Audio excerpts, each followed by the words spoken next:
Mr. Peter Maurer, President of the International Committee of the Red Cross, the ICRC. Very warm welcome to Kuwait. We hope you will have a comfortable and successful visit here, attending the second donor conference for the Syrian people. We have a set of questions prepared for you, Your Excellency.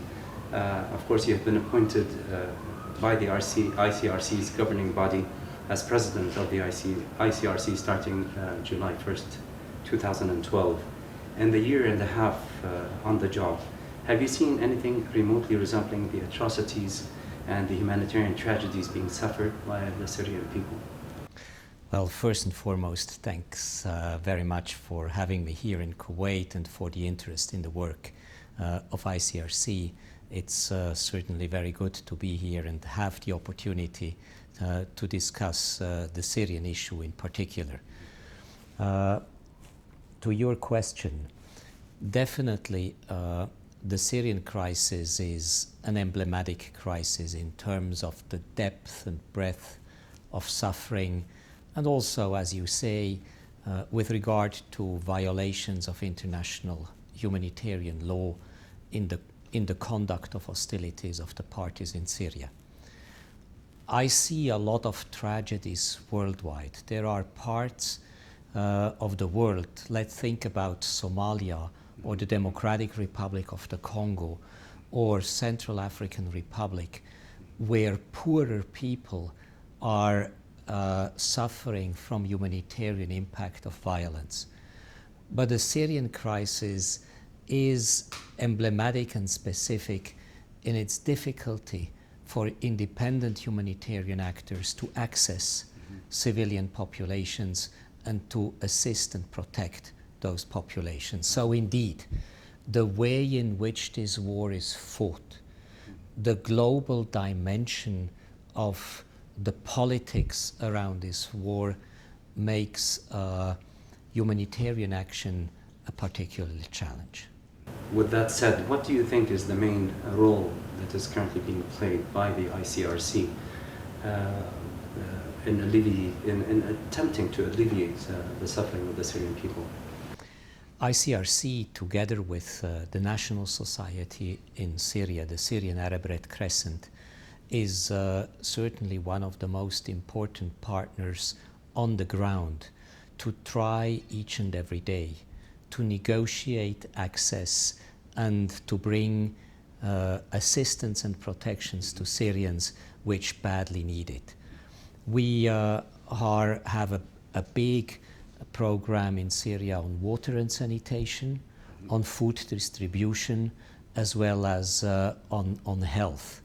The water program is definitely the best running program. Food distribution is going quite well, while we have difficulties with our medical doctors and with medical deliveries, in particular with regard to the besieged areas and the areas under control of the armed opposition. What is the nature of the problem? The nature of the problem is access and the form of violence from both sides.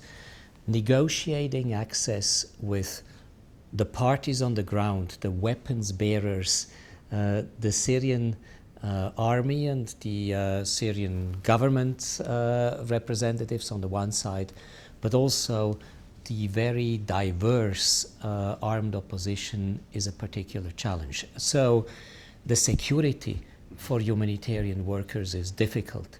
As you may be aware, already 34 Syrian Arab Red Crescent volunteers have been killed in this war. This is the highest number of humanitarian workers killed in an armed conflict in the past 20 years. And this is a situation which illustrates what you were referring to, that this is a particularly difficult armed conflict. So they're exposed to dangers every day. They are exposed to danger every day, as is, and from both sides, as is the civilian populations, even more so, of course, to which we would like to bring assistance.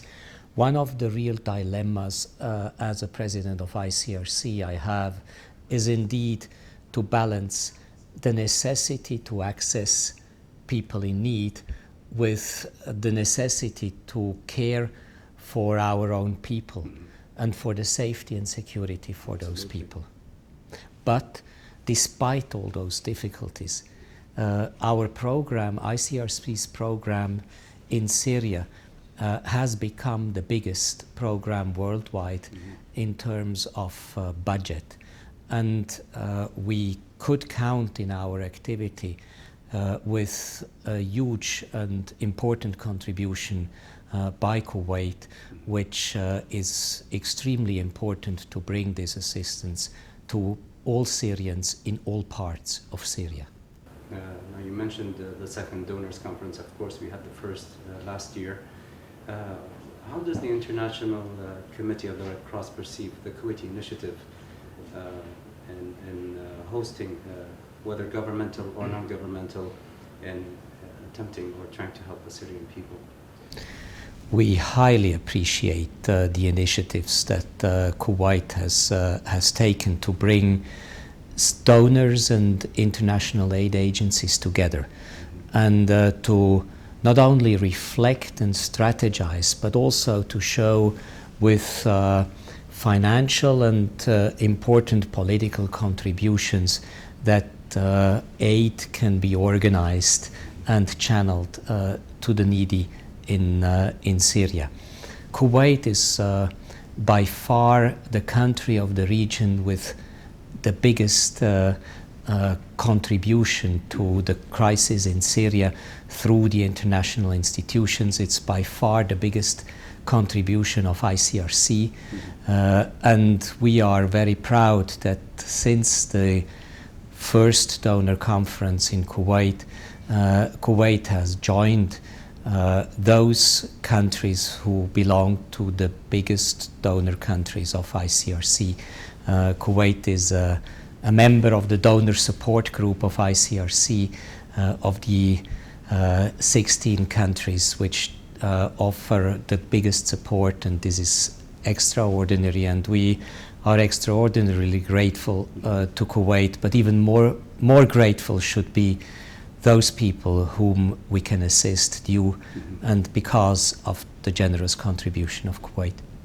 Now, as you know, also recently His Highness the Emir Sheikh Sabah Ahmed Al-Jabr Sabah has made an appeal, public appeal to non-governmental organizations as well as to private citizens, expatriates living in Kuwait, as well as the private sector to also help in accumulating help for the Syrian people. How do you perceive this call as well, this appeal?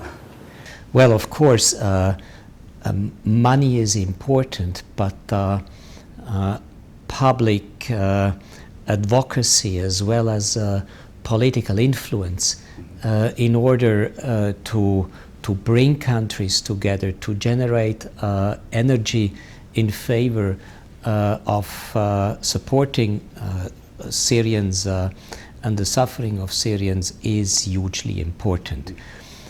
Money does not make it all. As I have explained beforehand, we need to have access to the people. And a conference like the one here in Kuwait is, of course, hugely important to reflect on how best we, the international community, can have access, can engage with the Syrian government, with the armed opposition, in order to find a neutral and impartial way of delivering aid to Syrians. And in that context, the call of the Emir is of highest importance. Political influence, you mean, could be helpful in this regard? We, as a humanitarian, I'm always very cautious on how I formulate this, but let me say the following. As a representative of a humanitarian organization, I'm the first one to recognize that impartial and independent and neutral humanitarian action is only possible when there is political support in favor of this action. So it is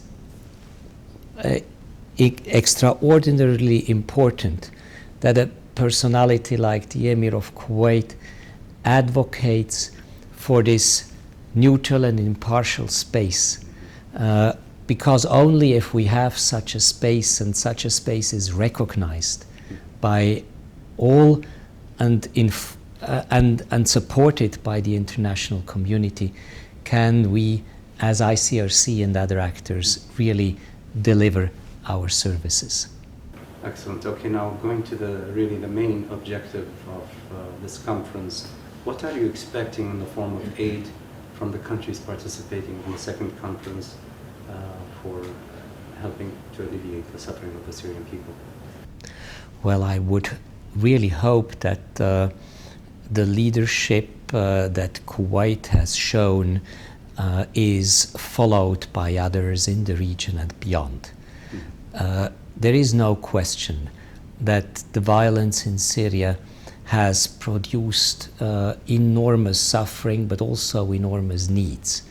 Even if warfare and armed conflict would stop today, we would need a lot of time, a lot of energy, and a lot of money in order to bring Syria back to an acceptable level of development. So I hope that the leadership of the Emir of Kuwait and of Kuwait to bring us all together here will be followed by other members again in the region and beyond. 3 years of conflict is not a short amount of time. It is not a short amount of time, but as you may know, I'm just coming back from Damascus. I have visited Syria in the past 3 days, and I met a Lebanese in Syria who told me that as a child, when the civil war in Lebanon broke out, his father told him, don't be worried, it will be over in 6 months. And the civil war in Lebanon lasted 15 years. So I met this Lebanese in Damascus, and he said, I hope this time this will not be the same time frame that I have lived already once in Lebanon. It's by all means, in terms of devastations to the country, extraordinary, and we are faced with a challenge today that between the enormous needs and our capacity to deliver, there is still a huge gap. Finance is important, but it's not everything. In your words, how would you describe the humanitarian situation, especially around the borders, the refugees? The situation is dramatic. I have visited over the past 2 days. I have been in rural Damascus on Saturday, visiting displaced persons from Mohadamia and other places which have been provisionally resettled in Sakhnaya, which has been 2 years ago a city of 30,000, that is today a city of 120,000. These displaced people do not have electricity, water, sanitation, the waste is not removed, and they live in unfinished buildings where they just have a very critical shelter. And sometimes 4 or 5 families live in one small room just to be a little bit protected from the weather. These are very inhuman situations which we need to cope with today in Syria. And there are, of course, those who left Syria and who are in the neighboring countries and beyond who need our assistance. So the displaced within Syria, where ICRC and the Syrian Arab Red Crescent are trying to deal as good as we can, also with the support and cooperation of the United Nations agencies, but also those Syrians outside badly need our support because they basically lack everything when they are displaced. Many of their houses have been destroyed. Many have been displaced several times over the past 3 years. They are not single displaced who just come from home, and they are displaced, have been displaced also in the second and third place where they tried to find protection. This is a serious situation which needs to be addressed, and ICRC again is committed to find our best way to negotiate with all parties to the conflict. I have been in Damascus over the past 3 days to again have talks with the Syrian government in order to have a better regime for access in order to support those people. We are happy to have you speak to us on Kuwait television, and we want to give you the opportunity to speak yourself. What personal appeal would you like to make to people who are watching this interview on television? Or well, countries, people or countries? People or countries, I certainly would hope that many will be able to support the suffering. We hope that we get as much support in the public opinion as well as by states for truly neutral, impartial and independent humanitarian action. We hope that many will allow humanitarianism to remain depoliticized and not to get caught in the warfare itself, but to accept that water, sanitation, food and basic medical services must be available to everybody in an armed conflict. And I think it is important that public opinion expresses itself in favor of this neutral, impartial and independent humanitarian action. Your Excellency, my final question to you. What are some of the main achievements of the ICRC that you'd like to highlight? And also, if there are any people or entities out there that you feel deserve a word of gratitude? Certainly, we in our programs we have been able over the past years to reach more than 20 million Syrians with our water and sanitation program. We have been able each and every month to deliver more than 500,000 food packages to Syrian families which have been displaced. Together with the Syrian Arab Red Crescent, we entertain mobile medical clinics and medical facilities in Syria in order to help where help is needed. My gratitude goes first and foremost to the volunteers of the Syrian Arab Red Crescent. These are most of the time young and motivated Syrians who give everything they have, all their time, all their energy to help others. The unknown soldiers. The unknown soldiers. And outside of Syria, of course, I appreciate a lot all the support that ICRC and others have received to channel assistance and protection towards the Syrian populations. Our donors, including Kuwait, who has led the path so many issues. Your Excellency, we thank you very much for your time, and we wish you success in this donor conference tomorrow. Thank you very much Thank you very much for your interest.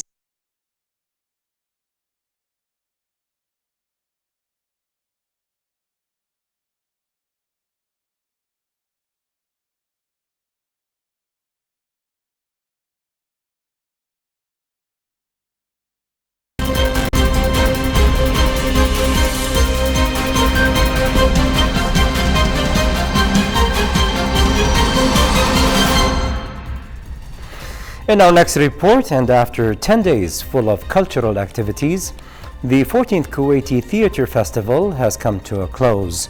The festival featured various performances and plays that were followed by critique and a panel discussion, seminars and workshops. Our correspondent Sarah Glubb has more details in the following report. A closing ceremony was held to mark the end of the 14th Kuwait Theatre Festival that was organized by the National Council for Culture, Arts and Letters, or the NCCAL, which always plays a leading role in supporting the local theatrical movement to restore its distinguished and leading status in the region. I was participating in the seminars and as a critic to criticize all the performances participating in this festival, and it was a great participation. This is the first time for me in Kuwait, and I liked it so much. And I hope this fulfill all the Arab world. It was great event, and also here everything was good. Even the publishing and this journal, the daily journal of the festival, and the books, and even the seminars and workshops was great. But as the jury suggests that they must prepare for something like workshop, especially in writings, that would be good for the next years. The Council implements the directives of His Highness the Emir, Sheikh Sabah Al-Ahmad Al-Jaber Al-Sabah, and His Highness the Crown Prince, Sheikh Nawaf Al-Ahmad Al-Jaber Al-Sabah, in supporting cultural activities and the arts, especially theatre and the children's theatre. I joined Superstar company in propaganda theatre show, and it's my pleasure to be in this team, and thanks God I've got this. It's a really big competition, and I don't know how can I say it, but it really was a big pressure on us to do our best in this. I can say it's some kind of celebration, and thanks God we can do we do something. We did. During the closing ceremony, distinguished participants were acknowledged and the winners of the theatrical competitions were awarded. The 14th Kuwait Theatrical Festival has concluded, with this year's turnout far exceeding all the previous editions, as participants delighted audiences with different theatrical plays throughout the 10 days that tackled various issues of social concern and raising public awareness. From the Desma Theatre, this is Sarah Gleb reporting for The Week in 30 Minutes.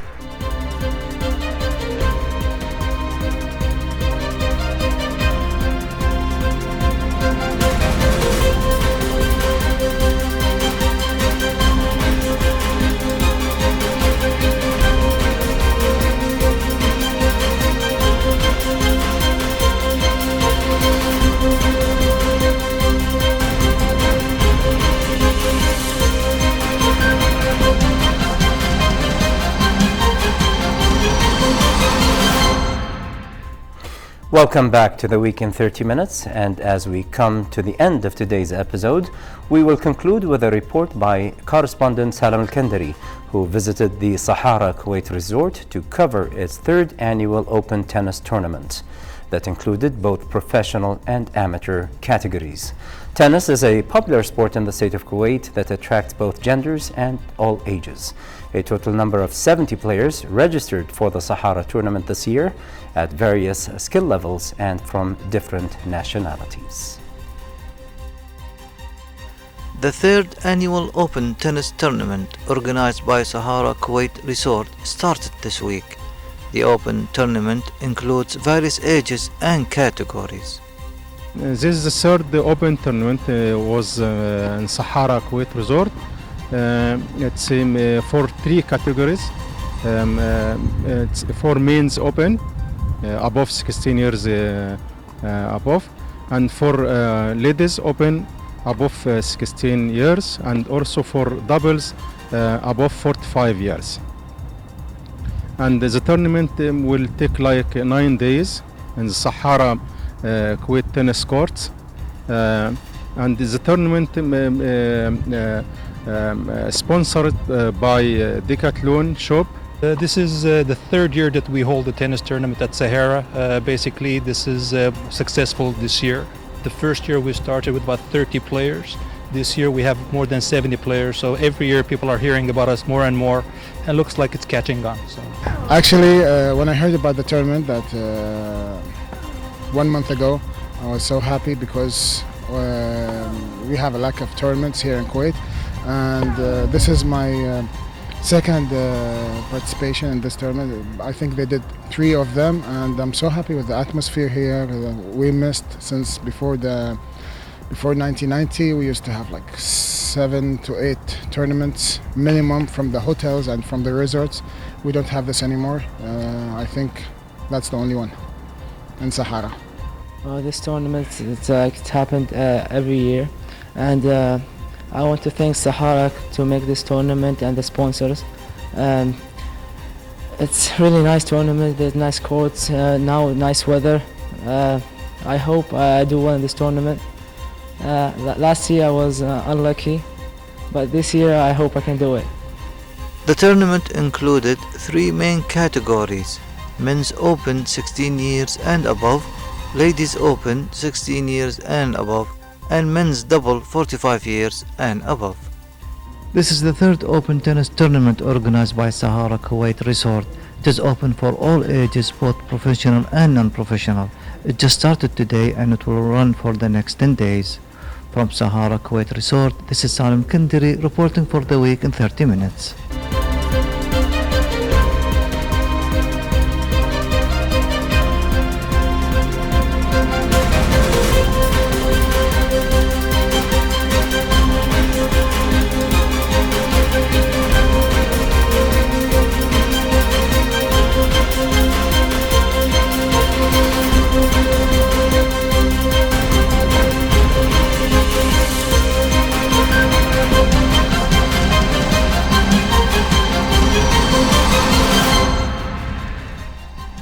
A very big thank you goes out to all our correspondents for the reports we witnessed today. This brings us to the close of tonight's episode of The Week in 30 Minutes. We hope to see you again same time next week.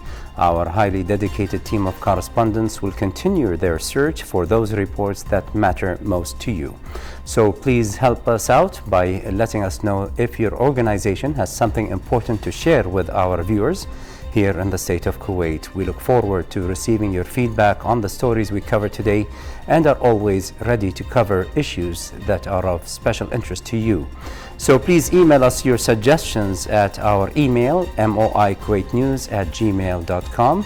You can also follow us on Twitter at moikuwaitnews and on Facebook at MOI Kuwait News. And of course, if you would like to view our reports once again, you can visit our YouTube channel at MOI Kuwait News. Thank you for joining us and hope to see you again next week with a brand new episode of The Week in 30 Minutes. Have a very good night.